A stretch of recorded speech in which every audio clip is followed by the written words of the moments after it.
I am obsessed by the fact that they've hired somebody named Bowser to run. I know. I know everybody has been said about it, but every time it happens, I'm just like, that is the most perfect thing in the world. Yeah, I But bet you when they had these candidates and it was like, we got to choose him. Like, yeah, all of them are really great. He's good too. So it's Bowser. yeah, we have to. It's Bowser. It's Come Bowser. on. You know, I I lived mean, on the street Bowser did before. you? Well, yeah, in Dallas. There's a street called Bowser, and I was like, oh, and I happened to live there. It's meant to be. It's meant to be.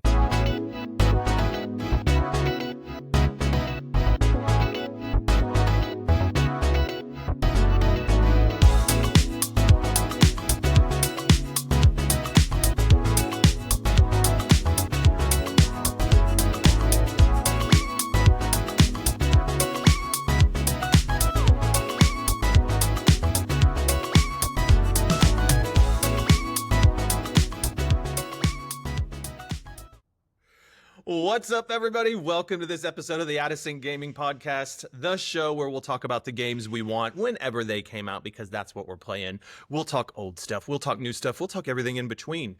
I am your host, WckdGmrUK Allen, but on this episode, you can call me Murder, Death, Kill, because I have been dying a lot in my playthrough of Limbo. And as always, I am joined by the most amazing co-host in the world, the internet's favorite Danish, Mike Malldee. How you doing, Mike? Hey, good. What's going on?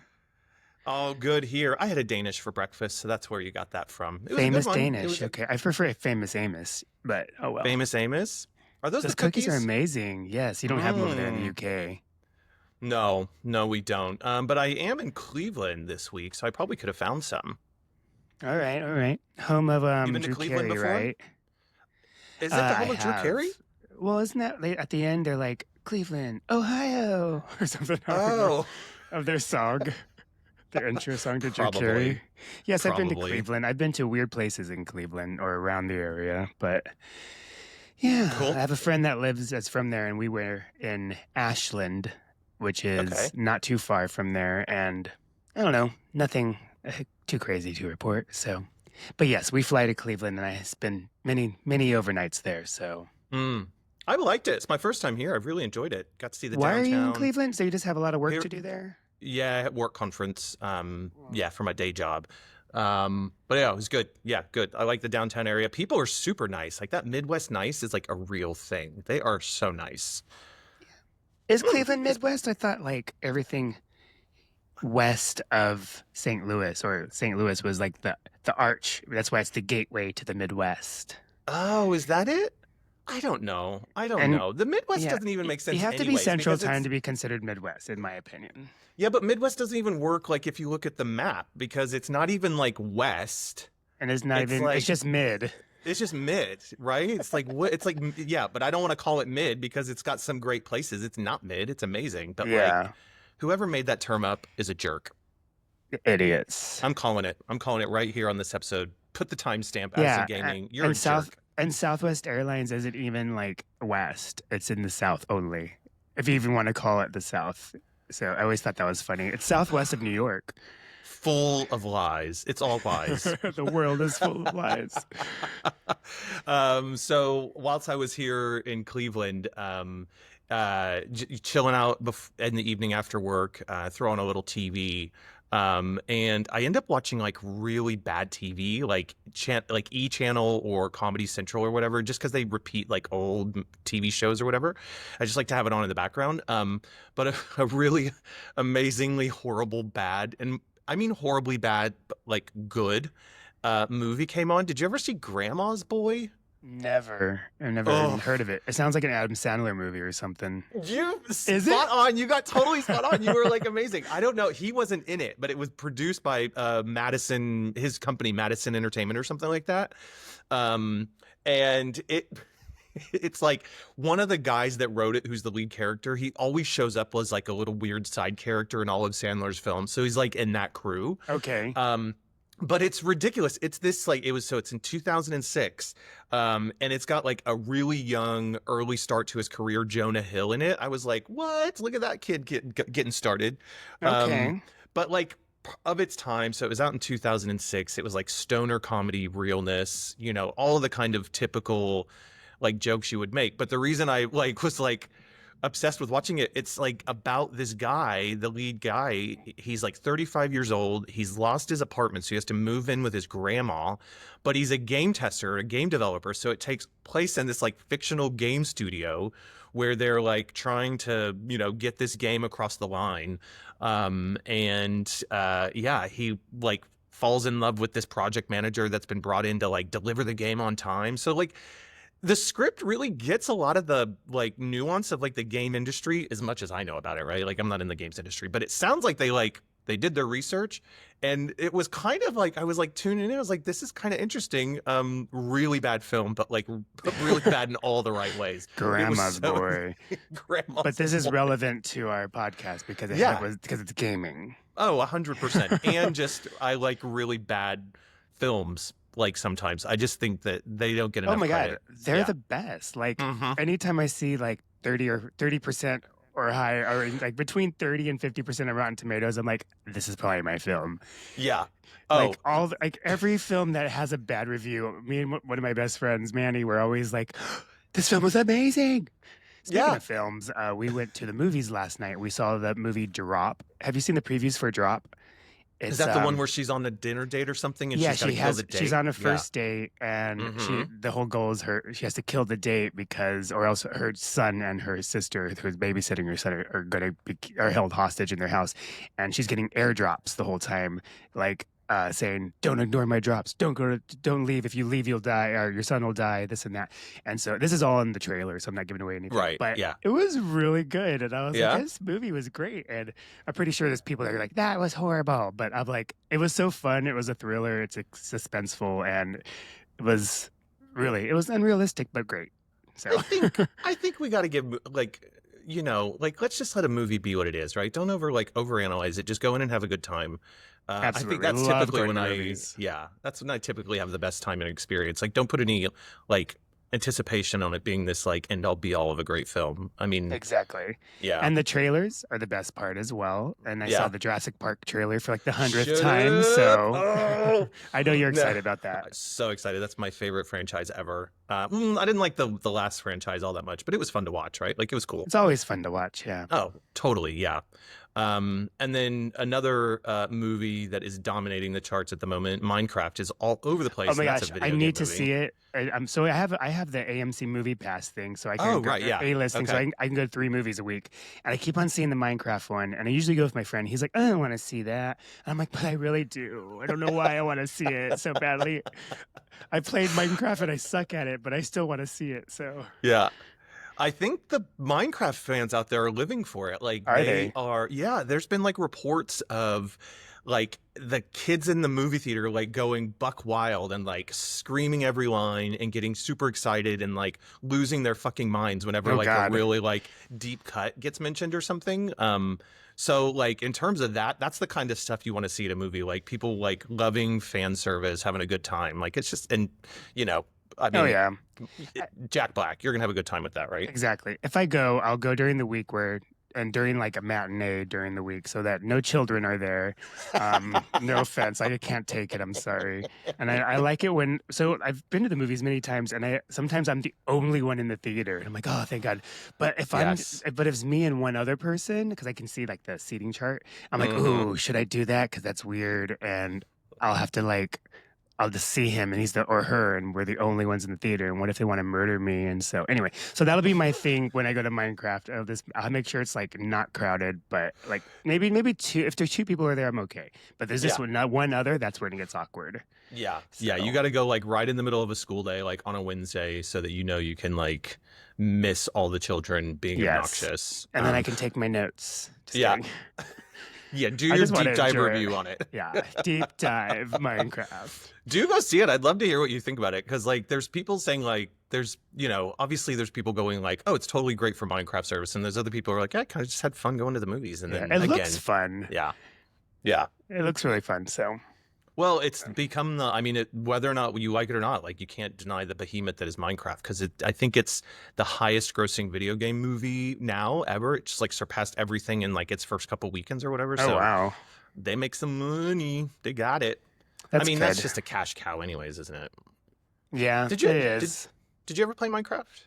I have, and I played on the Switch, which sucks. Like, Oh. no, like if you like it on your Switch, great. But maybe with the new Mhm. the mouse controls, it'll be so much better. But I just had a hard time figuring it out, and then I've tried it on my computer, which I enjoyed a lot more. Mhm. Um, but like I said, I just was really bad. And then the zombies scared me. I know they're like blocks of like creatures, but they come at me at the middle of the night, and I was like, ah! So then I tried the one mode where you could just like free play mode without zombies, without the fear of night. And Oh, right. so Okay. and I was like, oh, this is so much more peaceful. But it also that part didn't feel challenging. So I was like, okay, Mm. so Mm. I need to go back in and face my fears of block zombies. Oh, Mike, I really love the fact that you're scared of the Minecraft zombies. That's really It made me adorable. jump. I was like, ah. But hey, I'm no Lion. better. Like, scary games are really tough for me to play. Like, I really, really, really want to like Resident Evil, but like, Oh, it's just so scary. I yeah, just it don't is know. scary. Yeah. They're my favorite, and as long as somebody's in Mm-hmm. the room with me, I'm okay. You can do So it. like Slender Man, I played that on my computer, and that freaked me out, and I'm like, ooh. So, but yeah, I Mm-hmm. could do it as long as somebody's with me, watching me play. They don't have to. Actually, if someone's just in the room with me, Yeah. Yeah. in the So room where just it so you know, you're not happens, going to get like secretly killed or whatever. Like, you just need that exactly. one bit of protection, or So I that's so don't. you can. What? So I don't have a heart attack, and if I do, please do CPR on me. Or you can sacrifice the person in the room first. You could push them in front of the thing that's going to kill you, and then you Oh can run out God. the door, right? Yes. Sorry, Mom. Oh my gosh. Yeah. We'll go. Yeah. Go see the Minecraft movie. Just be forewarned, there are zombies in the film, Mike. No, So I that's think fine. that's I yeah. love scary movies. They're my favorite. Like it's Yeah. fine. Yeah. Scary movies don't bug me. It's just when I am the character being attacked, that's what Right. scares me. So, Yeah. but Yeah. it's fine. It's fine. You'll be fine. You'll be fine. Get I've been into it. playing the scary games in my VR headset, and so that actually they have Resident Evil for it too. Was it Resident Evil, or is it? I think they do. But I have the Walking Dead Saints and Sinners or whatever, and oh my Hmm. God, it's intense. But I face my fears and I do it. And VR is even so more realistic that I'm like I jump back and I'll hit the wall or something, and yeah. So Oh, you actually I physically like hit your wall? physically hit the Like, wall, and oh because no. I do it in Yeah. this little room, and I'm like, how am I doing VR in this little room? So yeah, but it's fine. I mean, I think the internet was created for like three things: for videos of like cute puppies and animals, Obviously, um, to find people, dates. yeah, or people tripping or something like that. I kind of like, but they're okay. I don't want them to be hurt. Oh yeah, yeah, But I yeah. just want to see them like goofing or whatever. And then now for watching people play Oh, VR. 100%. You mean the internet was created, the videos on the internet. Yeah, yeah, yeah. Yeah, That's the yeah. three main purposes that they should be made for. Oh my gosh. Yes, it is true. Hmm. Watching people like just lose their shit in VR and then like break their television is like one of the best things. It's so funny. When I first started playing VR, I was scared of all the heights. Like I would walk to the edge, just it's just super scary. But now I'm like, oh, I just walk off the edge. Like it doesn't bother me anymore. So Yeah. that and I think that's what they call. It's not what they call VR legs. VR legs is like motion sickness. But Okay. so I have my VR legs, but I also have my VR legs in the sense that heights don't scare me anymore. And so Right. maybe in real life, I think they still do, but I hope, Oh or yeah. maybe. I But have got in VR, they serious don't. vertigo. Yeah. Yeah. I need to try to figure out. We talked about this, I think, on the first episode where we were talking about because of my glasses, it's always like really annoying, but I got to get the lenses that you Can't said. see and do without all my that stuff. glasses. Your Thomas J needs his glasses. Don't get me started on that movie. It's so The good. bees. Oh my gosh. Well, we are not here to talk about My Girl 2 but which is a really good film, but we will always talk about bad films. Oh, by the way, You Would Love Grandma's Boy got a 15% on Rotten Tomatoes, so it's right up your Strauss to check out. But yes, we are here to talk about some video games and some recent video game news that you've probably been hearing about. So on this episode, we're going to pick up on all the shenanigans around the Switch 2 pricing and pre-ordering. Shenanigans. Nannies. And then in the second half of the episode, we're going to talk about some games we've been playing. So, Mike, let's get over to some shenanigans. Those shenanigans about the Switch 2 pricing, pre-ordering. Is it on? Is it off? What's going on? I mean, it has been a freaking whirlwind. It's been a mess, really. I can only imagine how Nintendo they've never, I feel like they don't deal with this stuff. People love Nintendo and was like, here, take my money. And I feel like that's how they felt with this. But all the backlash they've been getting has been like all the articles I've been reading and all the videos I've been watching. And it's just been intense for them. And there was like some PR person that I was interviewed and they were like, Nintendo's like never, this is like their doomsday. Like they have no idea. And then they have been out of the loop for so long by not having the Switch. I mean, by only having the original Switch, so they haven't been in this position for what 8 years, and Mm-hmm. they're like, "Oh my God, what do we do?" So I don't know. I just been reading a lot about that. I think the system price would have been fine if they didn't announce Mario Kart at 80 freaking dollars. And I'm like, whoa. And a lot of people are like, Mm-hmm. is this the new standard for video games now? And all the other companies are going to make it, up their prices and it's going to ruin the game industry and whatnot. But it's just intense, really. And I actually agree with a lot of it. Like it is expensive for a digital copy of the game. Who knows if the physical is going to be even more? So Yeah, I I don't mean, know. we were texting after the last episode, and then like reflecting on the price things, and you had some words, and I actually Ooh, kind of I like, was mad. yeah, you were spicy, you had some hot takes, and like, yeah, like share with the listeners what you were saying in that space because I think it's really really good. Because as I was I reading it, said, I think there's a lot of people who absolutely agree with you. yeah, I said when we watched the direct, I was watching it. We were watching it with like rose-colored lenses, like, oh, this is going to be so good, and we're just in love with Nintendo, and I was all Yep. happy. Then afterwards, I was thinking about it, and I was like, that one tech game that's supposed to like that explains what the Switch 2 is. It's $10, I believe, and I'm like, wait. This should be like a pack-in game. Like this should be with the Switch, and you're charging us money for not just that, you charge us $450, and then Yeah. saying, "Oh, you got to pay for this game if you want to learn more about your Switch," which isn't even like a real game. And I'm just like, that was rude. And then also the lack of pricing during the direct, like Yeah. at the end, it was just like, here you go. Like, it's like done. Here's the release date, pre-order or whatever. And I'm like, wait, we had to go online, Google, like go into a Mm-hmm. Google hole just to find Mm-hmm. these prices. And it was on the UK website, I believe, before it was on the US. And Oh, okay. it was crazy. And I was like, how like insulting is this to your consumer thinking like, oh, we don't need to know the price. We're just going to send our money to you. And it Mm-hmm. was just, I was really, really taken back, and I just started thinking about everything that entailed, and I was like, you know what? I'm not going to buy this Switch 2. I'm happy with my Switch 1. I was like, That's the part that got me. You were screw like, I'm them. not doing it. They I'm can't take not my doing money. it. And then I was like, okay, well, I'll do it if I get a pre-order for the bundle because that makes Mario Kart only $50. And I Yeah. was like, I'll do it that way. But it was just the pricing of the game. Like what does this Mario Kart have? And then, so one of the Mm-hmm. quotes from Bowser, what's his name? Doug Bowser, the America's CEO of Nintendo. He's like, Mm-hmm. what you see right there is variable pricing. And we'll look at each game, really look at the development that's gone into the game, uh, the breadth and depth of the game. And it says, if you will, the durability over time and the repeatability of gameplay experiences. And I'm like, okay, so you're basically saying if the game's really good, it's going to be $80, and if the game's just Mm-hmm. shit, it's going to be $60. So it's like, so with Mario Kart, yes, there's a lot of replayability with it, but also, Interesting. Yeah. that's one of his quotes and he told the Washington Post that, and then if it's like, it's because Donkey Kong is priced at 70. So I'm like, okay, so it's not as good as Mario Right. Kart, I guess. But I think it's Yeah. just because the replayability of Mario Kart is unlimited basically. Sure. Whereas Donkey Kong, once you finish it, it's done. So is how I see it. Mm-hmm. But I don't like variable pricing. Mm. It's an interesting. I hadn't thought about it in the way that you positioned it right there because right, yeah. What a message does that send to the consumer when we're saying, oh yeah, this like what happens if a Mario game comes out and it's only 60 pounds or whatever, or 60 Hmm. bucks?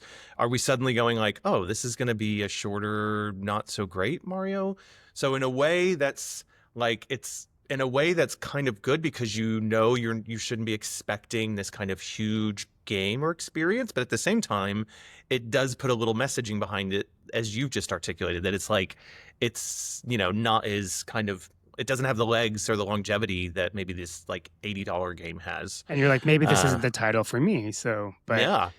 And then another quote to go along with that, he said, those are all factors, and there's many more to go into consideration of what is the right price point for the game. So I think you can anticipate that there will be variable pricing, and we haven't set a benchmark. So he's like trying to say, we haven't set a benchmark for all gaming industry, but I kind of have, Yeah, so many podcasts I listened to or articles I read were like, the the Grand Theft Auto people are like, yes, thank you, Nintendo, for putting this really, raising the price, because we're definitely going to charge $100 for that game when it comes out, when GTA 6 comes out. And listen, okay, so just to play a little devil's advocate here, right? Because I agree. I'm doing it. But I agree. I'm like, prices are going up and up and up. And yeah, I know there's been charts out there that talk about, when you compare inflation across the years and like, Nintendo games, if you adjust them for the cost of inflation now, the original 8-bits would be like $135 based on all that stuff. But, that doesn't help, because it's like right now, it's like, well, it is what it is right now. And, the cost of living, wages haven't increased, but yet all of the things and the goods and services and all that stuff have gone up. I'm not saying that companies shouldn't be able to charge. Look, this is a luxury item, right? This isn't a necessity. We're not talking about buying tomatoes and fruit. It isn't a necessity. I cannot live without my games. Yeah. Okay. Right. No, I'm with you. With you. Yeah. Exactly. Have a conversation. Is that what we're doing? Have to talk to people? Gross. But like, and I don't begrudge a company making money. I mean, let's call it what it is. Nintendo is not a charity. They're out there to make money. They're out there to make profits. But when your core audience is, the gamers you're trying to attract into your new system, right? You want to make sure that you're always getting that younger generation coming in, getting used to Nintendo and, buying their first Nintendo or whatever it may be. You've lost a lot of people, I think, right now, because, right out the gate, this thing's going to sell out for all the people like you and me, the early adopters, the Nintendo obsessed people. They're going to sell out, and it's going to, it's going to do well initially. But then, what happens once people get these things in their hands and they're saying, wow, if I would have paid $80 for Mario Kart, I would not think that's the right value. I mean, Nintendo can say all they want that we think this is worth the money. And, and they said similar things when Breath of the Wild came out. I mean, sorry, Tears of the Kingdom came out. And because that was like 70. And we're all like, exactly. Are they going right? up? Yeah, 100%. And then we're now okay with that in a way. But Breath of the Wild is still worth it. I mean, totally. Yeah, totally it's still worth it. So, I have a little trust that they're not trying to just be a greedy corporation, which they are. Look, they've got shareholders, they've got targets and all that. But I always believe that the quality of Nintendo games is one that even if it's the $70 Donkey Kong game, I know it's probably going to be pretty good, or I'm going to like it, or I just love Nintendo so much that I'm going to make myself like it because I have a bias towards Nintendo. So there's that whole concept right there. It's right. They've got us by the balls, Mike, because they know us, but they're not going to get new people. And here's another thing. So what Doug Bowser had said was, and this is kind of just an insult. Like, not an insult. It's just funny. Let's listen to this. He said, "We recognize there are some people that may not be able to afford the Switch 2's price point. That's why we wanted to make the other Switch platforms available. So people still have an opportunity to come into our gaming universe, be a part of these characters in these worlds, and see value, if you will, in whatever rung of the platform they come in on." So, like, he's just saying, go get the Switch 1 if you can't afford the Switch 2. Yeah. And I'm just like, and that's similar to what they did with Xbox back in 2013. Such a where good the point. guy said, Don Matrick. He said, we have a product for people who aren't able to get some form of connectivity. I mean, and it's called the Xbox 360. Basically, because if you didn't have internet access back then or whatever to play with your Xbox. And so just to rephrase the quote, we have a product for those without money, it's called Switch One. Yeah, I've spot on, Mike. That is such a good correlation, right? It's Like crazy. how, and I'm sure Doug Bowser, And how and by the disconnected a little bit you were there when you said that, yeah, And these, and then I'm totally. sure everything he said like went through all the systems of Nintendo because they're Yep. very particular. Especially, I feel like the Japanese in general are very particular about like just how they come across and what they say. So it's not just he's not just flying by the seat of his pants. He's like this No. was approved things to say during your interview. So Yeah. anyway, And look, he's the Nintendo of America is effectively like a big marketing arm for Nintendo Japan, right? Like, but I mean, and can we just take 2 seconds? I am obsessed by the fact that they've hired somebody named Bowser to run. I know everybody's been said about it, but every time it happens, I'm just like, that is the most perfect thing in the world. Yeah, but, I bet you when they had these candidates and it was like, we gotta choose him. Like, yeah, all of them are really great. He's good too. So it's Bowser. Yeah, we have to. It's Bowser. It's Come Bowser. on. I lived on the street Bowser before. Did you? Well, yeah, in Dallas. There's a street called Bowser, and I was like, oh, and I happened to live there, so. It's meant to be. It's meant to be. But yeah, I mean, Doug Bowser is, obviously doing his best to kind of spin it and get ahead of it. But like, it's you can't put the toothpaste back in the tube, as they say. And I think once, picking up on the point you were reflecting on earlier, the fact that they didn't say the price in the video, look, that in the stream or the direct, I mean, that could have been for various reasons. Maybe they hadn't landed on it yet. They filmed those 2 or 3 months in advance. Oh, right? they knew the price. Yeah. And I think, some people were saying they were like just having a bit of awareness that some tariffs were going to start coming in. They wanted to just, hold fire before they decided. But don't you be nice. No, I'm not. I'm being nice. I'm saying it's too much money. I'm saying it's too much money. I think so. Nintendo historically will not sell their systems at a loss, right? So, for example, PS5 gets sold. They sell it at a loss because they know that, you're going to buy software and that's where they're going to make their money back.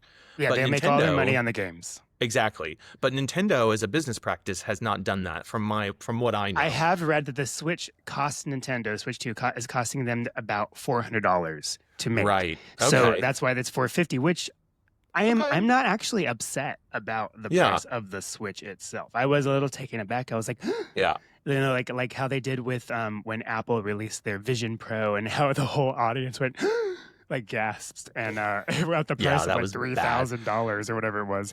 And so like with the Switch 2, I'm like, okay, $450. I was prepared for $400, but you know what, $450 is not bad. And the bundle of Mario Kart, because it's only $50 for the game, if you get the bundle, I'm like, okay, I'll do it, whatever. And I did get my pre-order in the UK, which was nice. Yes. I know you did as well. Yes. But I also was like, I don't want to. I'm going to keep it, but I might cancel it. Yeah. Yeah. I was just going to say it cost them $400. I was reading it cost them $400 in materials to make this. So they're actually and then thank goodness for the 90-day pause on tariffs with stupid Trump manipulating the system. But he's just manipulating the markets, and that's another podcast for another day. But anyway, he's just manipulating the markets to play with like our 401ks and all this stuff. But anyway, the 90-day freeze, which is good because 90 days, the Switch will already be out by then. And so, but they still have a 10% tariff on what's coming in from there. So I was reading that they still might take a loss on because of the 10% tariff, but the price should stay the same. So yeah, they cannot raise that for the price US now. No, I think that would be a big mistake if they did that. And who knows how long the 10% will be in place, but like I think I heard to try and like get ahead of this because you never know after the 90 days what's going to happen. Like, did you hear that? Like planes. Apple's filled the planes full of like products and like getting over to the country as soon as they can. Imagine how many iPhones you could fit on a 747, 747, oh or my gosh, 777. Yeah. Like of the ones. And all Nintendo's doing the same thing apparently. They're getting all the Switches Nintendo that they can. already has a bunch of Switches here. Oh yeah, I think they've been there for a while, since the beginning of the year, right? I think they've had them ready to go and stuff like. Oh man, how cool would it be if you like stumbled upon the secret warehouse where they were like just my being held, and you're God. like, what is this? The Switch? Now, if Dude? Nintendo made that a Yeah. game, I Yeah. would pay for that. Yeah. They can do like a live like marketing Hunger Games thing that's like find the secret vault or something like that. That would just be so amazing. Yeah, I don't know. I mean, Oh, it's speaking of, I was Yeah. going to say, when I was watching, because I was watching the gameplay for Donkey Kong, and I really thought, okay, this game's badass. It's going to be cool. Like, think so. It's basically just a smash your way through the whole entire world, which is Yeah. like exciting, and sometimes you just need to let that out.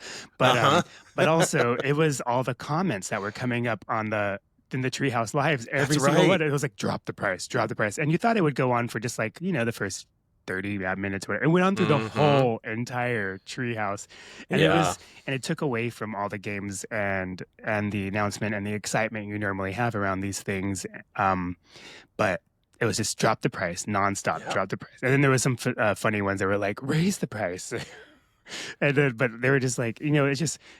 It was crazy, the backlash they got. So anyway, I'm hoping they don't raise the price, and I hope that they will price these games. I hope the variable pricing is really worth my money. So I think, I hope so. I think, this is not the launch. This is not the story that Nintendo wanted to have around this, right? It's all been about the price. It's all been if they're going to raise it or lower it. And I think they just wanted people getting excited about the new system, the tech behind it, and it's totally taken the narrative away. So how they get back on top of this, I don't know. I think probably realistically it's going to be launch the system, get the games in people's hands, and have people praising it and saying, actually, Mario Kart World is fantastic. There is so much game here. There's a lot of things that you can do in it that just really take this to it's the Breath of the Wild of Mario Kart kind of thing, right? They get people super excited, and Metroid Prime 4 Beyond does really well, and so does Donkey Kong, right? You just want that narrative out there, people talking about playing these games, to kind of help people go, okay, so maybe it is worth the investment. And I think there's something also to think about, with thinking about the pricing and a Nintendo system, right? Like, they say like, oh, it should have been like 300, or it should have been 300 or 400 like the Switch was.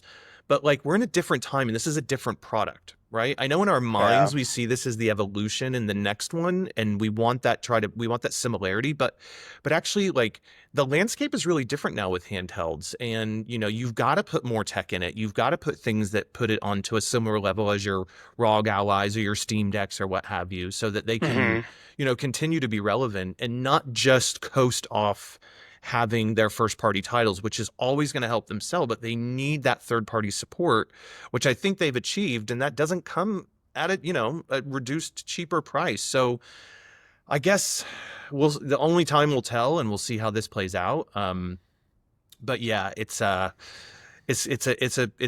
tricky one. But you know what? Like, as you said, like, I was like, I'm in a place where, like, I have expendable income, right? I don't have a family to look after. It's just myself and Richard and Suki, and like, so I can Suki.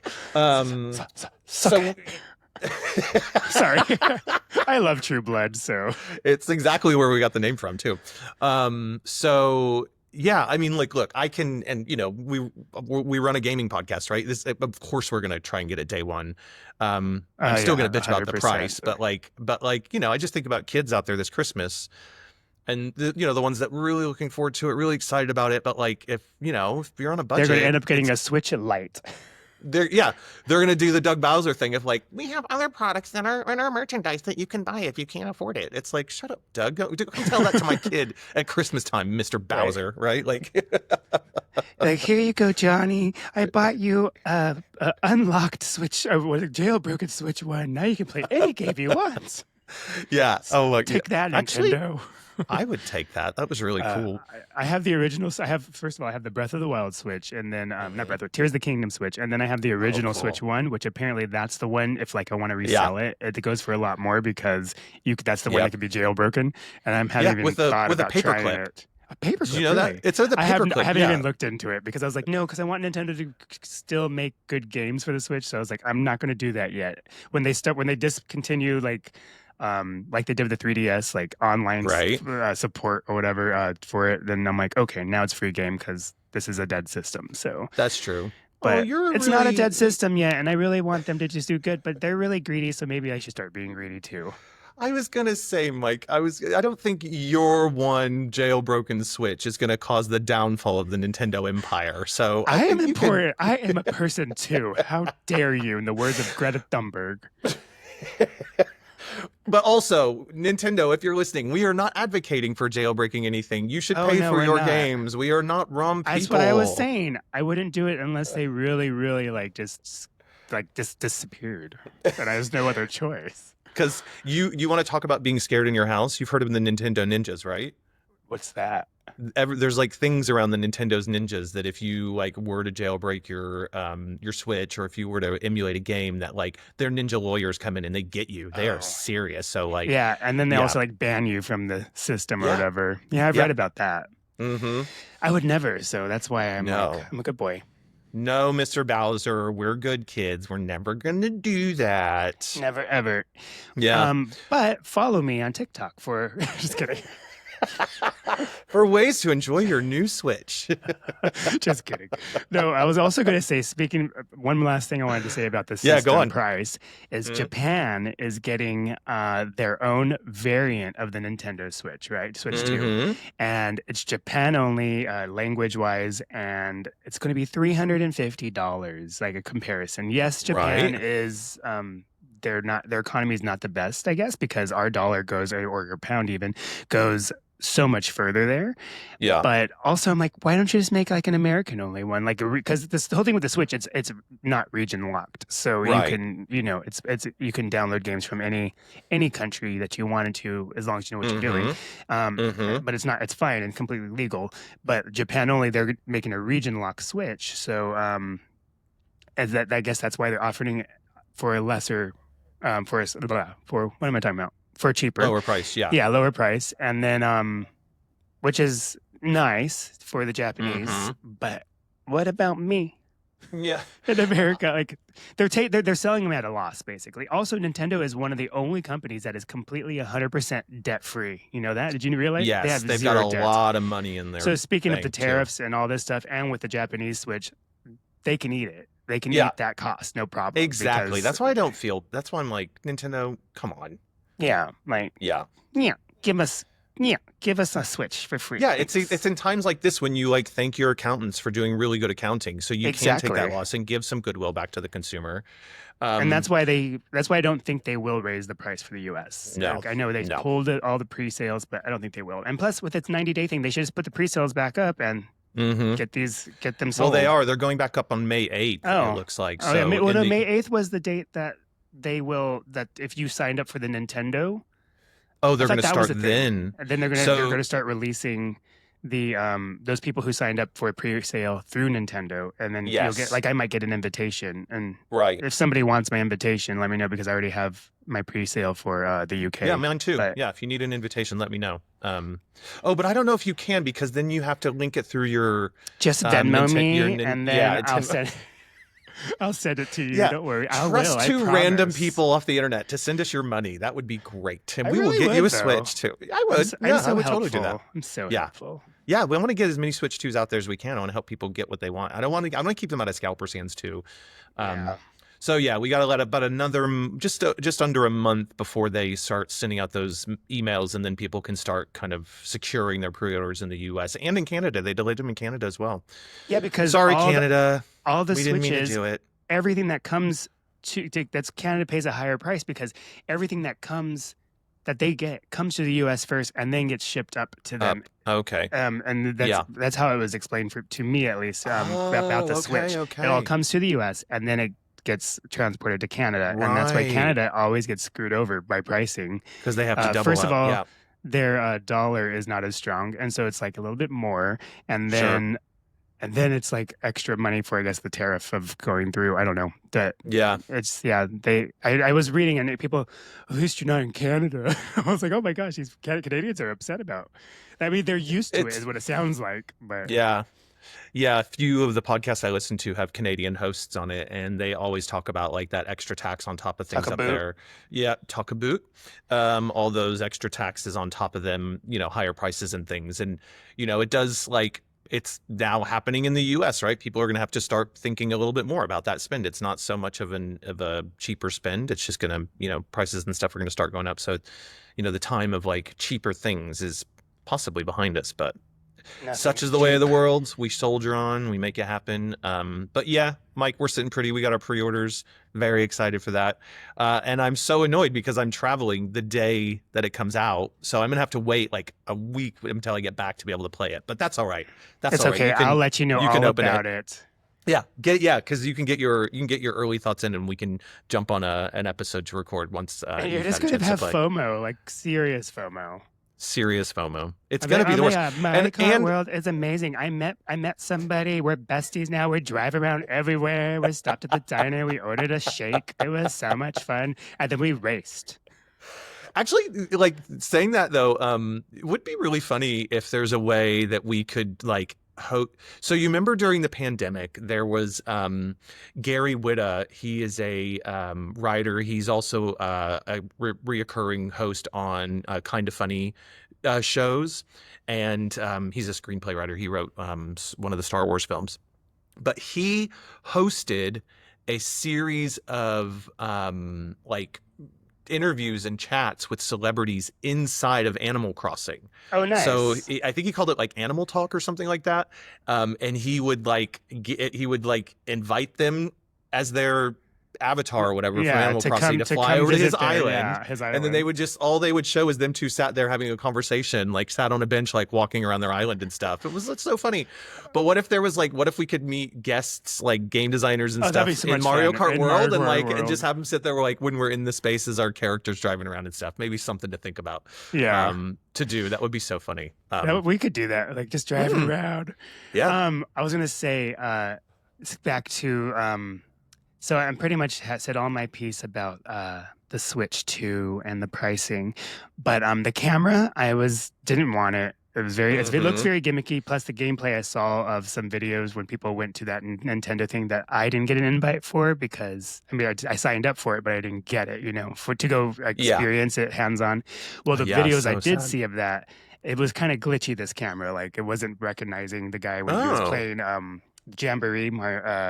Wood, what's his name? Beat 'em ups, that YouTube yes. guy from Australia.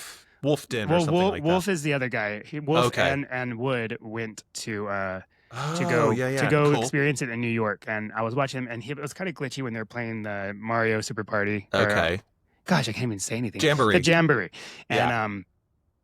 and I was like, huh. But anyways, off that subject, I saw the Piranha Plant camera. Yeah. And so I think I sent you the link. Yes. And the Piranha Plant camera it opens its mouth like when the camera So cool. is on, the mouth opens, and when it's off, it just closes, and the Uh-huh. camera is off. Like which is also like for those people who are kind of weird about government or people looking at you. Yeah. It's off. So if it's connected, the thing is closed. They can't see anything. But it looks like a Piranha Plant, and I was like, okay, So cool. I will buy that because Yeah. even though And I it's don't, cheaper too. I think. Yeah, and I was like, "This camera's stupid. I don't want it." And then I saw that. I was like, "Okay, you can." Yeah. This is where I say, "Take my money." Yeah. So I think that's made by Hori. They do really good how accessories. dare you call me that? Yeah. What did you call me? Yeah, Hori does make some Hori. good stuff. Yeah, they do. I've never really gotten purchased any of their products, but everybody that has said like they're really solid. And they get the official seal of Nintendo quality thingy. So They do, yeah. They're like, yeah. But what a great idea! Like whoever That was came up with that at amazing. Hori, they smashed it out of the park. That was Yeah. phenomenal. Just Google Piranha Plant, Yeah. Nintendo Switch 2 camera. It is the cutest damn thing, and I'm like, okay, I want that sitting next to my TV, please. Thank you. Mm-hmm. I wonder if, speaking of like, because the camera quality is a little bit low quality Mhm. on it and stuff, but it reminds me of remember the Game Boy camera Oh my Um, god. and the kind of dot matrix vibes of that. Like, there's been a resurgence of people who like to like get a Game Boy camera and go and actually do photography with it. Oh, wow. And stuff. So I can imagine like lo-fi, kind of lower quality, something being filmed with the Piranha Plant camera or something like that, right? There'll be some creative people out there who will do something interesting with it or what have you. That would be Not just play interesting, the I games. guess. Yeah. Yeah. I mean, but also, so I also read that one thing Nintendo did was they made that USB connection so like not proprietary to their camera. So you can actually hook up Right. any web camera apparently that Oh, has a cool. USB-C. Okay. So if you want a better quality one, then you can use your one you already have. And if you have one. And then I'm like, oh, that's nice. That's smart. And then but now I want a Piranha Plant one that's good quality. So like Hori, get on it. Yeah. Give me that 4K, 120, Yes. make it awesome. 120 FPS, everything. Give it to me. But it's such a I want to cool look design. like I am the game. Yeah. And not that I'm in any way, shape, or form qualified to talk about like sort of tech specs, but just hearing more qualified people talk about the kind of chipset, because there hasn't been a lot released around the chips themselves specifically. But speaking of the camera, like NVIDIA has created like on the system chipset design, something that specifically manages the camera and the streaming. So it's actually like not having to pull from the main CPU or go into the RAM. So they've been really clever with how they've built these systems on the, ground level into the Switch's mainframe or whatever, I guess. I don't know what the words are, but motherboard or whatever it is. So that like they're able to achieve quite a lot of tech stuff by like really clever design from NVIDIA. So it sounds like they're doing all the right things to make this stuff work without it being like over power consumptive or, it's not going to be, of course, like broadcast quality, but they're trying new things out that help, make it all fit in that small package. So I can't wait for Digital Foundry to like get the Switch 2, open it up, tear it apart, like look at all the specs inside. That kind of stuff I geek out about. I have no idea what they're talking about. But I do like watching those, and because it's also like it's painful. It hurts like, or like, well, I think that one they like take it apart and they put it back together, right? So it's like it's fine. But the guy that like takes his little scalpel knife thing and X-Acto knife and starts scratching like the screen to see how resistant it is, and then starts like destroying it basically. And he's like, let's see what's in here. Oh my God! You just spent $450, and now that breaks my heart. And that's like, and then like that's like torture for some kid who all they want for Christmas is a Switch 2, and they're watching it just being destroyed on your channel. If I was a parent, one of the sad things I'm sad about never being a parent for is being able to like do funny jokes with my kid. But like I would play that a lot and be like, wow, there's people out there just breaking Switch 2s, and you don't even have one. like how does that make you feel? Oh, I'm an evil person. Abuse. No, it's not. No, it is not. You're Kids making them to watch know these videos. That the world is tough out there. I don't know. That's not. It's just funny. I mean, I'm not like advocating against doing it. I'm just saying it's not. It's just not right. Well, I find it funny. So it whatever. Is funny, they'll figure it out. They'll figure it out. I like it. That's fine. Any more on the Switch 2 prices and pre-orders shenanigans, Malldee? Drop the price. Mm-hmm. It's all right. The price. It's fine. I just want everybody to enjoy it and everybody to play with me. I don't want to be the only one in Mario Kart. So yeah. I mean, we're really lucky with our like US UK kind of connections where we've been able to get a pre-order in without any like real drama over here in the UK. But like I feel for the US listeners out there. Good luck. May the force be with you. Yes. Yeah, it is more expensive. It is more expensive in the UK, but I did the math, and depending on where you live in the US, for example, if you're in Chicago or whatever, or even where I am at right now in Texas for the pre-sale, if the price stays the same, which it should. But it came out that it was like $20 more in the UK for the system, and then after if you add the tax to the US price, and I'm like, oh, okay, so good on you, Oregon, because you have no taxes, so you're saving like $70 from the UK version. But also I was like, okay, well, I guess I'll just pre-order it in the UK and have it at least instead of trying to Hunger Games it in Yeah. the United States. Plus, I'll Yeah. be living full time in the UK at that point. So there's Yeah. no point in me ordering in the US. So, And then having to ship it over with even more tariffs on top because they will oh, tariff on fuck. tariff on tariff. You get a tariff. You get a All tariff. right, You get a Oprah. tariff. Oh, it's the gift that keeps on giving. Okay, well, yeah, good luck to everybody out there trying to pre-order in the US and Canada. May the force be with you. May The odds Mario's ever be in your favor. sunshine Sunshine. shine on you and you get everything that you are after. And there is no price hike. Yeah, but watch this space. I'm sure this is not the last bit of pre Nintendo Switch 2 launch stuff that we'll have Oh, to talk yeah. about. Um yeah, okay, switching gears now to the second half of the show. Let's talk about some games we've been playing. Mike, I'll Or kick us have off. played. Or have played, yeah. I picked up a little gem because it was on sale on the eShop a while ago. Limbo. I love that Uh, game. yeah, so yeah, you've played it. You played it a while back and completed it. I did. I think it was a long time ago, but it was on sale as well when I bought it. Like the Mm-hmm. eShop always just has these sales, and I always put everything in my wish list, and then I get those emails like, "Ooh, an item in your wish list is on sale." I was like, "Ooh, sweet!" I think I might have got Yes. it for like $7.99 or something like that. I think I got But mine for $1. ooh, It was girl, really low. Yeah. I think it that's was, I got it amazing. for a steal. Yeah, Yes, totally. I wouldn't recommend paying more for it. I mean, it's a great game. It's just I think I finished it in an hour time, or Mm-hmm. maybe an hour and maybe a couple hours. But I think I was on an airplane when I played it, and I remember I was flying somewhere, and I don't know if it was like a regular flight or if it was international, but I was playing it, and I remember finishing it, From the like start of the flight to the end. on that day, and but I would say that isn't there like a number, like a second one as well? I don't know about that. Or am I I thinking don't of know. another game? But they maybe some game that looks similar to it. Mm. But Well, the yes, developers are Play Dead, and they have since released similar types of like okay. aesthetics of games. With So that it could black and be that white look. yeah. Well, I did. Yeah, it was an amazing game. I thought the gameplay the was great. I don't know how to explain it. It was just really cool. I enjoyed the puzzle solving and the mechanics of Mm-hmm. it all, and Mm-hmm. the simplicity of the art, which it was like it was intense. Um, Yeah.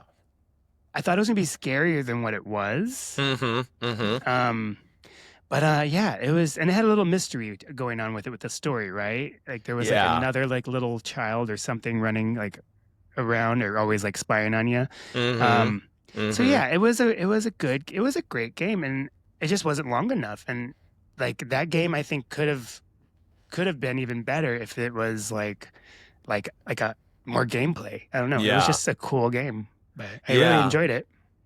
I think so. So I guess just to paint a picture for those who haven't played it before. So Limbo, developed by Playdead, originally released all the way back in 2010 on the 360, the Xbox 360, and then now it's pretty much available on any platform like phones, any system, PC, all of it. So it's pretty easy to find. It is a puzzle platformer with really simple game mechanics. Effectively, you kind of move your character left and right with the joypad or whatever however you play whatever system or whatever controller you use, and then you have a jump button, and that's effectively it. Um, and as Mike was saying there, it's like it's set in this really eerie setting. It's all black and white with like maybe some shades of gray, and it's all silhouetted. So you Mhm. play as this young kid, But his who eyes are you're glowing. yeah, exactly, and you never even see you just get the outline of the body, but then it's the eyes that you can see. That's how you kind of know where they are on the screen. And that's really important because like sometimes you're in like pitch black and the only Oh thing you can yeah. see is your character's eyes. So you have to like try and figure out through like visual cues of, is he walking up a slope or is he hit a box, he or she, I don't know the gender of the character, but have they hit a box, and then they like, do I need to jump here and stuff. So, for the simplistic art form, they use a lot of like visual cues and storytelling to make a simple mechanical game become a lot more complex one. And it's set in this macabre kind of like post-industrial environment where there's lots of like old machinery that's kind of there for no reason, or you go into like wooded forest landscapes, but everything is really sparse. And stuff is operating, right? Like the machinery, like stuff is moving, so something is happening, and it's part of the mystery, right? Exactly. Like, you're basically the whole time you have no idea why you're here. You don't know what the goal is, but you just know you're trying to get to the end. And that's it. And then and does it solve? I can't remember now. Does it solve the mystery for you, or is it still kind of mysterious? I haven't finished it yet. How? I think so. How the way dare that you? Sorry, I just get there. I'll finish it. By I the love next how I was episode. like, I finished it in an hour, and you're like, I'm not. Well, I was going to say that's amazing because I've actually found some of the puzzle mechanics really challenging, which I love. It was like a couple hours, but yeah. Yeah. So there's like it's effectively you start and then you just start walking to the right, and then it's a side scroller, move along. So It's side scroller, and it's broken up into I think probably about 30 chapters they call it, but you don't actually like see each chapter, right? It just seems like one seamless experience. And effectively how it works is you start moving your character, you learn to jump, you learn to push blocks, you learn to pull levers or what have you. And you have to start figuring out how to manipulate the environment to solve the puzzles, to either get over an obstacle that's too high for you to jump over, or turn an elevator on so you can reach a higher platform, or even like learn the attack mechanics of a giant spider that's for some reason chasing you, that just kind of, starts creepily following you through the environment. Right. So but every time you complete what is called a chapter, you move into the next one, but you don't see it. You just sort of like completed a puzzle and you move on to the next. But if you go back to the menu, it'll show you like where you are, and you can go back and repeat a chapter or something. Exactly. Yeah.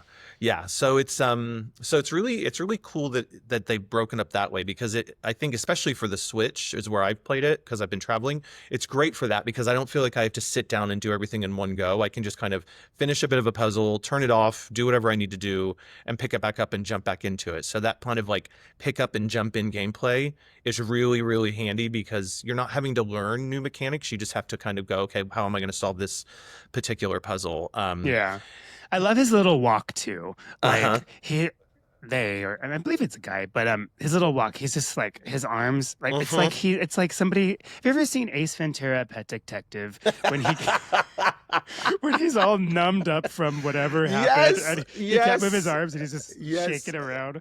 So I think what had happened? I think he got injected with like rhino tranquilizer or something. Yeah. And he just like he's just completely limp on his arms and just like flailing around. So that's how that's how the Limbo Kid's arms are moving, I feel like. Yes. And then when he runs faster, he's like, it's just fun. It's just fun to look at. He just has his arms laying at his side while he's going, and I don't know. I like it. Yeah, that really picks up on the kind of physics mechanics that are built into this exactly. game. Yeah, it has really good physics mechanics in there. So yeah, exactly, and that bleeds into everything from the way the character walks, as you described, Mike, to the way that like the boxes fall, the boxes fall, or a rope swings really nicely, and the momentum you have to get, or the way water flows throughout it. And you have to use the physics, right? You have to learn the physics of the game to be able to like get the momentum for certain things to like catapult you to a higher level, or to like slow certain items down, because you need to kind of use the environment to get it over a gap with the tools that you have. So you're again, what is like really simple kind of control becomes a really complex way of trying to play this game, because the simplicity of it means that you have to kind of think beyond just left and right or jump. You have to kind of do a lot of timing, and it just really, I love that sort of stuff. I love it when a game doesn't tell you what you're doing. They just throw you into it, and you got to start figuring it out Because I think that just allows the player to have so much agency to play the way you want, right? Like Exactly. some players will want to never look anything up. I'm fine with looking stuff up. If I had to look up a couple puzzles that I was like, oh yeah, that's right. But I'm glad I'd done that because like I don't want to like not progress through the game. As well. Right. Yeah. Because like the puzzles are designed with like a lot of different, I think, brain ways of approaching things. Right? Okay. Because I could see how like, because we all approach things in different ways, right? Yeah. And so some puzzles just didn't click with my brain, and I was like, oh, I would have never thought of that. But then other ones I've been able to figure out like with a little bit of trial and error, and then I feel really satisfied. You're like, I am smart. Like, yeah. I like to see somebody else do it this way. Yeah, exactly. Yeah. And despite the game being black and white and it's the very film noir kind of sense to it, it's gorgeous at the same time. Like when you hear like, oh, the game's black and white and it's silhouette and stuff, but like there's like these cut scenes like when you'll be walking across a bridge, I believe, and then it pans out and you see like this world and it's like so pretty. You're like, how did they make a black and white game look so good? Like. It's great. Amazing. And one standout moment, especially on the Switch OLED screen, was the bit where you get to the hotel lettering. Do you remember that? Where it's all like it's like, you know how like they have like neon signs on a hotel. I do remember that. Like, yeah. Well, there's that in here, and it just spells out the word hotel. And I'm not going to talk about the puzzle itself, but it's a really beautiful moment. And it's really, I just loved watching. I took a picture of it on my Switch just because it's really, you use really the pretty. little camera button? I do, yeah. I use that because I think I'm gonna write a review for this one and pop it on the website. And I wanted to have really good photos for it because I've just fallen in love with this one. Yeah. Can't you record on that too? Like record gameplay by holding it down, right? Yeah. You do a click one for a picture and then you hold it and it'll do I think like 30 seconds of gameplay. Okay. I forget about that sometimes. I think just staying on the puzzles, for the most part, I've enjoyed most of them. I felt like they were well executed and well planned and well thought out. But there's been one repeat mechanic for a puzzle that just every time it happens, I'm like, I don't want to fucking do this again. Do you know the piece where there's like little like white like grubby things and you walk under it and it goes into your head? Yeah, so and they like control you. Yes, like, yes. So it's like everything you do is opposite or something, right? Exactly. Or you can only walk one way. Yeah, they take over your They take over your movement, and they won't let you walk in the direction they control which direction you're walking in. Yes, there it is. Controlling you. Exactly. Yeah. Oh my gosh, play it back. Maybe the Last of Us people played this game, and that's where they got the idea. Maybe, or vice versa. Calling it here. Oh yeah, I don't know when The Last of Us came out. However, like they used it so many times, and actually quite often like not far apart from each other. It just became more annoying than it became fun to do. Okay. Because it's like, I think one of the things that I love about the game is, as I said before, is the simplicity of the control and trying to like figure out the timings of, turning on the machine, to jump on this ledge, to dodge a saw or whatever, that all worked really well. But this one just felt like they were taking away all of that fun control and forcing you down a path that I was just like, oh, really? And I never really like the first time was the solving fine of it. Yeah. But then when it kept on becoming a theme, you're like, this is getting repetitive now. Yeah, it was annoying, and I'd want to stop and walk away from the game for a little bit. But I've sort of figured out the mechanics of it now. So even if I come across it in my last couple of chapters that I need to finish, like I'll be fine with it because I sort of get what it's asking me to do. But I just think that was for me the kind of like bit that just kind of made me go like, oh, this is not really working for me. But it's not a long game, so just finish it. Power through. Yeah, I think my playthrough is probably going to take my $1. Yeah, yeah, exactly. I think it's probably going to take me about between 4 to 6 hours to play. I think in total. So I'll probably finish it at my flight home tonight. That's what I'll probably do. One thing to say though, so one of the kind of cool aspects of this game that I am absolutely obsessed with is just all the ways this little kid can die. Oh my God, it is so funny. I just love it. Like you get mutilated, you get destroyed, you get chopped up, you fall on spikes, like black you blood drown everywhere, right? Oh, it is just disgusting. And it's like, I feel really bad because this poor little kid's just like woken up in this environment and has to like figure out this like like surreal landscape of like And all you can think of like too is like if this game's called Limbo, like are you already dead and yeah. you're dying over and over again? Like you don't Mm-hmm. know because you're in limbo. But Yeah. I assume that he's dead, this kid, because You you're okay. in limbo and the way it looks. But I don't even remember. So, and I'm not giving Yeah. away anything. It's just what I'm thinking right now. Yeah, I think you're just in this sort of, as you say, limbo environment.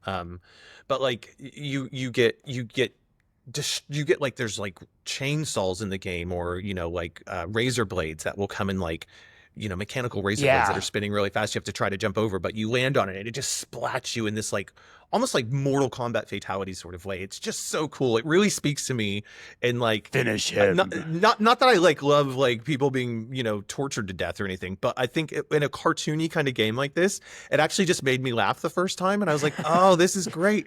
So actually, like when you die though, or when you get killed by an environmental puzzle challenge or whatever, it's actually kind of funny.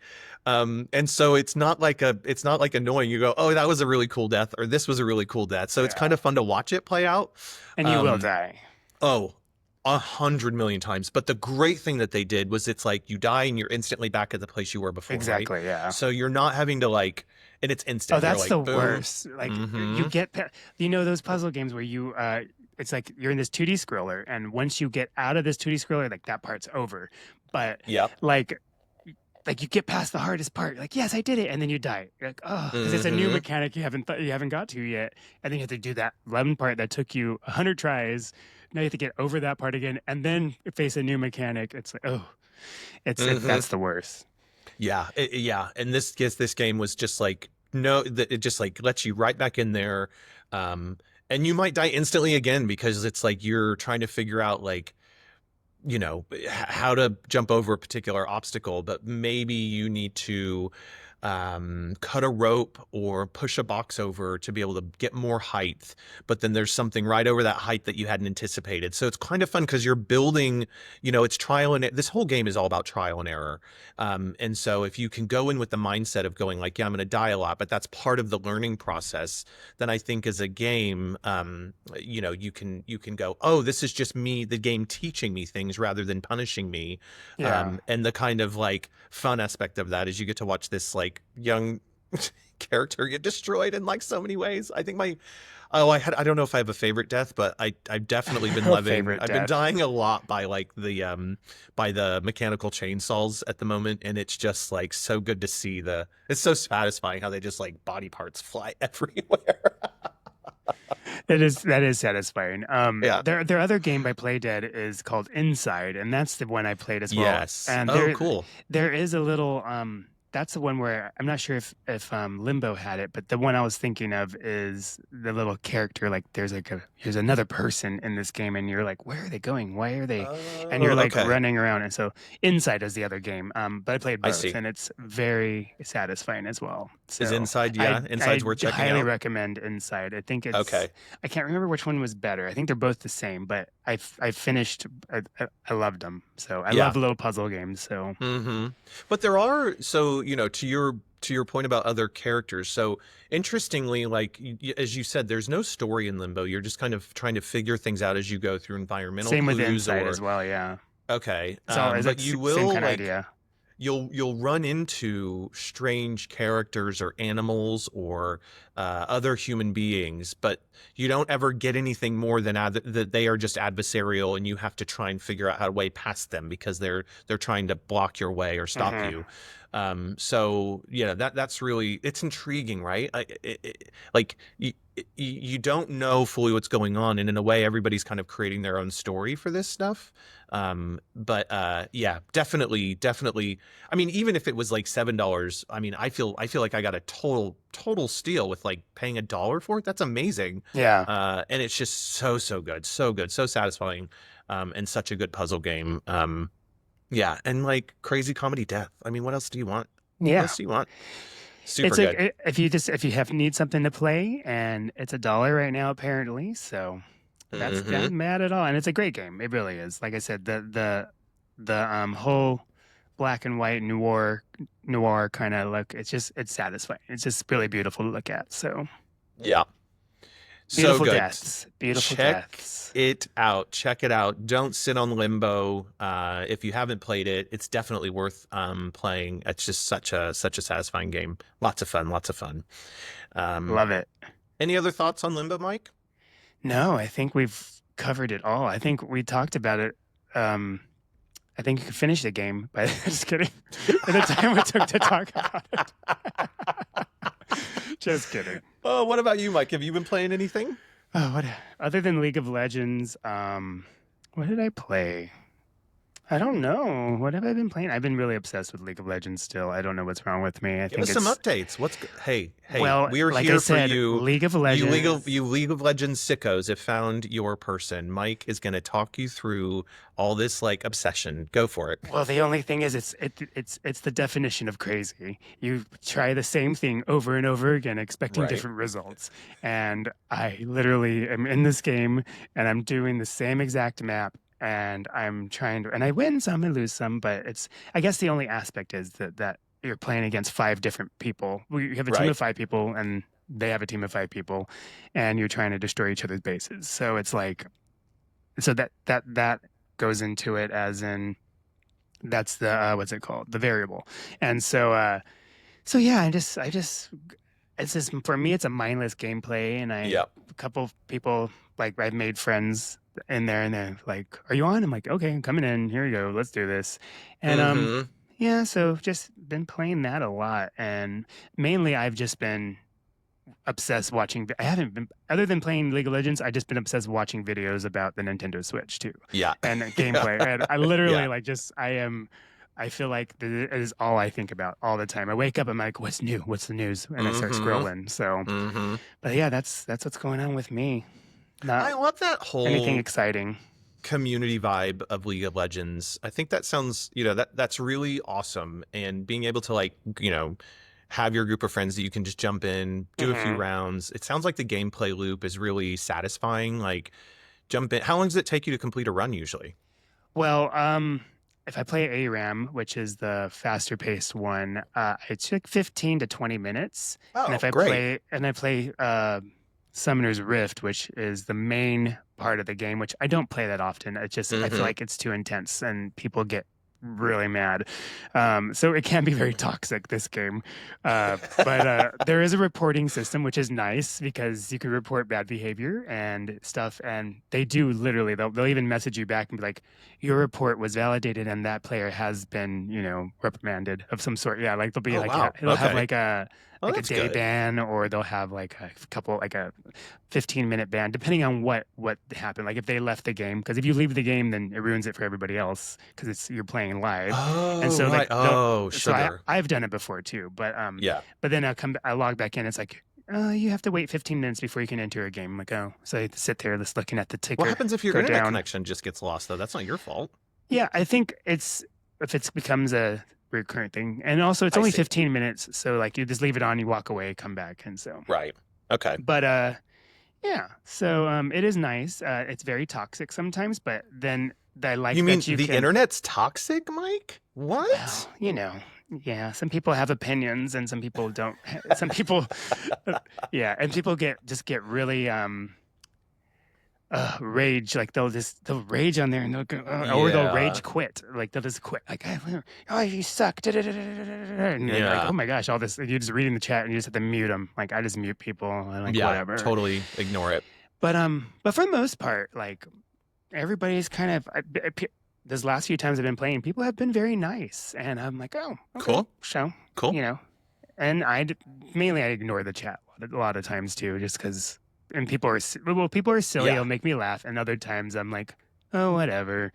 And but yeah, I usually ignore it because I'm focusing on gameplay and I'm wanting to kill you. And then the most satisfying thing is when the other person are like, they're talking shit, and then you kill them. Like, yes. And then you make your character that is laugh, a good kill. And you stand over the dead body. You make your character laughs like, that's amazing. Yeah, it's serious. I love the taunting. So that's how I taunt. I don't really type too much in the chat, but I will taunt with my actions. Not with your words, with your actions, right? You don't. What is it? You don't put whatever, actions speak louder than words. I don't know what I'm trying to say, but you show up and you kill them. That's it. Yes. Take it. Yeah, 100%. Yeah.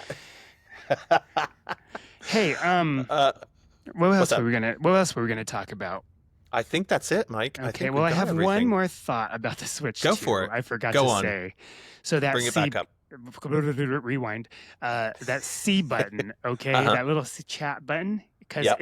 it's just a button that you use for chat. I thought it doesn't do anything else, and Really? it's a paid mechanic. In this is what pissed me off too. I forgot about it. I just remembered now.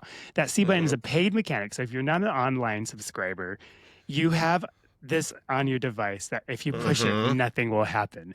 It's like we gave you something that exists on your controller. And if you're Yeah. not an online subscriber, then this is a pointless button for you and you can't do anything with it. Does that make sense?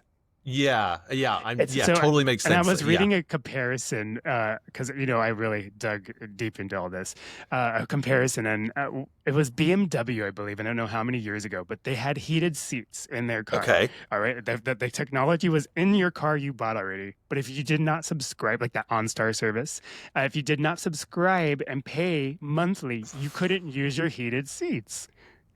Which is crazy that even What existed at the one point in life. J-Lo? That is So, ridiculous. and then somebody compared that to the C button. I was like, and another Greta part. How dare you? How I was dare like, you? so that all that just kind of pissed me off. And That's pretty shady. I am a, what is it called, NSO subscriber, Yeah. and so I'm like, okay, well, it doesn't affect me. But then there's people who don't like Well, ever you, and yeah, so it's like, yeah. but I yeah, mean, and they're there's going this. to accidentally hit that button and it's going to say, "Oh, do you want to subscribe?" So it's just Oh another my way God, for that would Nintendo be to so drive annoying. people into that. Do you know how many I random pictures I have on my on my Switch from like accidentally hitting that button, like smashing my head into yes. the controller? And then now there's going to be the other button. I'm always opening up chat by accident. Oh So yeah, for sure, I wonder if I can 100%. disable it. Hopefully there's a disable button. I hope there would be, but I also wonder if like maybe, and I'm trying to give Nintendo a little bit of the benefit of the doubt here, that it could work for when people are in the room, like when that Mario Party Jamboree Switch Edition thingy, right? So do you need to push that C Okay, button to activate the camera so you can have all maybe. four locally? But like still, the main point of it is they want people to like stream and connect with each other. So if like, you know, but I mean that's just Bless you. thank you. Yeah, it seems a little bit something's there that's not adding up yet. But that, my gosh, you have to sign into a monthly subscription, have your seats heated? Come on, No, BMW, that that's yeah, gross. but that no, the backlash came from Oh, that, and that ended. So that's from what I was reading. But Google it; it's crazy. It's BMW I am. That's subscription, bonkers. heated seats, and I was like, no way. That's just it's ridiculous to think about. And then, but Nintendo's doing that with the C button. Okay, let's That see. that's all. More like the controversy button. That's what we should call it. Controversy button. Yes, yes. All right. Well, that's about all the time we have left for this episode. Thanks for tuning in, listeners. We appreciate you coming along this journey with us. Mike, where can people find you on internets to connect with you? Well, I'm Mike Malldee on Instagram. Also League of Legends, Malldee. If you want to hit me up, we can play. Yeah. And also Out of Sync Gaming on Instagram as well. So Definitely. Yeah. Follow us on Out of Sync Gaming. It's pretty much that on all socials, on Blue Sky, on Discord, on Instagram. Check out the website, outofsyncgaming.co.uk for more reviews of things we've been talking about.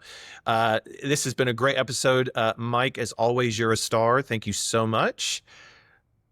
thank you. Big love to you. And I am your host, WckdGmrUK, Alan. Until next time, remember, just play the games you want. Bye. Just play them. Bye.